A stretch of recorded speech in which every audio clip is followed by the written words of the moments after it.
ভাবিয়ে কয় রাজনীতিবিদরা ভালো হইতো না। রাজনীতি জিনিসটাই এমন, এখানে কূটনীতি আর কূট কৌশল দিয়া আপনাকে টিকে থাকতে হবে। যেমনটা আমি টিকে থাকতে পারি না ইসরায়েলের বিপরীতে অর্জন নেয়া বা অবস্থান নেয়া। ইউটিউবে নতুন চ্যানেল নিয়ে আবারও কাজ শুরু করছি। আপনার ডেসক্রিপশনের নিচে ইউটিউব চ্যানেলের লিঙ্কটা দেওয়া আছে। যারা ইউটিউবে খোঁজ করছেন, নাইম ভাইকে পাচ্ছেন না, এখানে গেলে পাবেন নতুন চ্যানেল। আশা করি আপনাদের সাপোর্ট থাকবে। আপনাদের সাপোর্ট থাকুক না থাকুক, কিন্তু কায়কোবাদ ভাইয়ের একটা বিশাল সাপোর্ট আছে ওনার কর্মীদের পক্ষ থেকে। অপরদিকে সরকারের যিনি একজন উপদেষ্টা, তারও আবার বিশাল একটা অনুসারী গ্রুপ আছে। এই গ্রুপে আপনার দুইটা জিনিস থেকে আজকে যে মারামারি হয়েছে মুরাদনগরে, এনসিপি বনাম বিএনপির যে লড়াইয়ের দৃশ্য আমরা দেখেছি, সেখান থেকে মুরাদনগরের যিনি কি বলা হয় যে সুফি সাধু ডন হিসাবে পরিচিত কায়কোবাদ ভাই, ওনার জন্য একটা অশনি সংকেত আছে যে আগামী নির্বাচনে এই অরাজনৈতিক হিসাবে রাজনৈতিক ব্যক্তি উপদেষ্টা আসিফ মাহমুদের অনুসারীরা আজকে যা দেখাইছে, যদিও পাল্টাপাল্টি অভিযোগ আছে, ঘটনার পেছ হচ্ছে মুরাদনগরের আলোচিত সেই ট্রিপল মার্ডার থেকে। আজকের দিনে এটা নিয়ে দুই দল সংঘর্ষে জড়াইছে। একটু পেছনে আমাদের যাওয়া উচিত। কুমিল্লার মুরাদনগরে গেল 2 থেকে 3 দিন আগে আপনার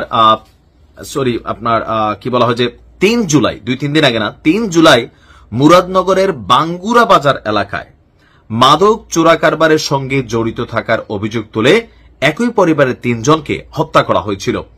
হত্যাকাণ্ডের সাক্ষী ছিলেন ঘটনার শিকার পরিবারের সদস্য রিক্তা আক্তার। তার সামনেই তার ভাই, তার মা এবং তার বোন জোনাকিকে শেষ করে দেওয়া হয়েছিল। 29 জুলাই একটি টেলিভিশনকে দেওয়া সাক্ষাৎকারে রিক্তা আক্তার দাবি করেন, এই ঘটনার মূল আসামি স্থানীয় আওয়ামী লীগ নেতা এবং ইউপি চেয়ারম্যান শিমুল বিল্লাল সহ অন্যান্য আসামি যারা, তারা এই সরকারের শক্তিশালী উপদেষ্টা আসিফ মাহমুদের যে বাবা আছেন, উনার শেল্টারে তারা এলাকায় আছেন। এই কারণে পুলিশ তাদের গ্রেপ্তার করছেন না। একই অভিযোগ করেন রিক্তা আক্তারের ভাবি মিম আক্তারও।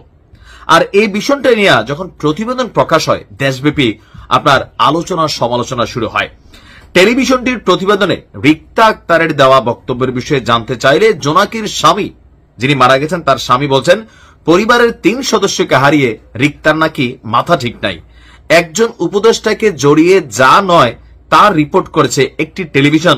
সেখানে রিক্তা যে বক্তব্য দিয়েছে তা উল্টাপাল্টা। মানে বুঝতে পারছেন যে এখানে যেটা হয়েছে, দুইটা দল দুইটা গ্রুপে চলে গেছে। মানে এক রিক্তা শালী, যিনি সম্ভবত তিনি অবস্থান নিয়েছেন উপদেষ্টা আসিফের বিরুদ্ধে, আর রিক্তার যে বোন মারা গেছেন জোনাকি, তার স্বামী মনির, তার অবস্থান আবার উপদেষ্টা আসিফের পক্ষে।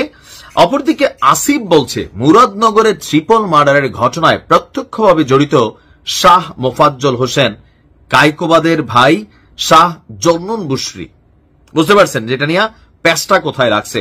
এমনকি ঘটনা ঘটার পর তাকে সোশ্যাল মিডিয়ায় উল্লাস করতে নাকি দেখা গিয়েছে, আর সেখানে আসিফের নাম জড়ানো হওয়ায় তিনি আপনার এটা নিয়ে প্রতিবাদ করেছেন যে গত 3 মাস ধরে তিনি বা তার পরিবারের কেউই এলাকায় যায় না। ভিকটিম প্রথম দিকের কোন সাক্ষাৎকারে আমাদের কথা বলেনি। কায়কোবাদ সাহেবের লোকেরা তাকে কনভিন্স করে 1 মাস পর এসব বলাচ্ছে। আর এ নিয়ে দুই দলের মধ্যে আলোচনা সমালোচনা, এলাকাতে পাল্টাপাল্টি সমাবেশ, মিছিল, মিটিং, মামলা, অপমামলা, অনেক কিছু কিন্তু গেল কয়েকদিন যাবত হয়ে গেছে। আর সেই ঘটনার জের ধরে আজকে এই দুই দলের মধ্যে মারামারি হয়েছে। বুঝতে পারছেন বাংলাদেশের রাজনীতি কতটা নোংরা। এখানে সবাই কূটকৌশল আর কূটনীতি দিয়েই রাজনীতি করে। স্বচ্ছতার কোনো জায়গা নেই। এই বাটে পড়ে গেলে ওঠার আর সুযোগ নাই। আমরা চাই এই দেশটার পরিবর্তন হোক। দেখেন, এনসিপির প্রতি মানুষের যে আশা ছিল, অনেকটাই মানুষ হতাশ। কেন? একটাই কারণ, মানুষ ভাবত যে এই দেশে একটা বিকল্প কোনো কিছু আসবে যাদের নিয়ে স্বপ্ন দেখবে। আর এনসিপি যখন যাত্রা শুরু করছিল, অনেকে পক্ষে বিপক্ষে সমালোচনা করলেও মানুষের একটা আশা ছিল।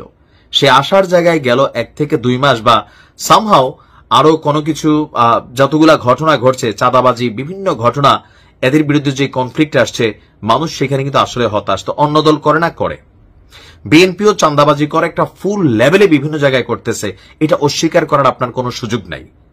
এনসিপিও সেই খাতায় নাম লেখাইছে। কেন?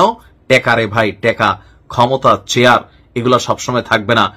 টেকা ইজ রিয়েল। যে যত পারো, যেমনে পারো ধান্দা কইরা কামানোতে ব্যস্ত হয়ে গেছে, একদম টপ লেভেল থেকে শুরু করে লোয়ার লেভেলের একজন কর্মী পর্যন্ত।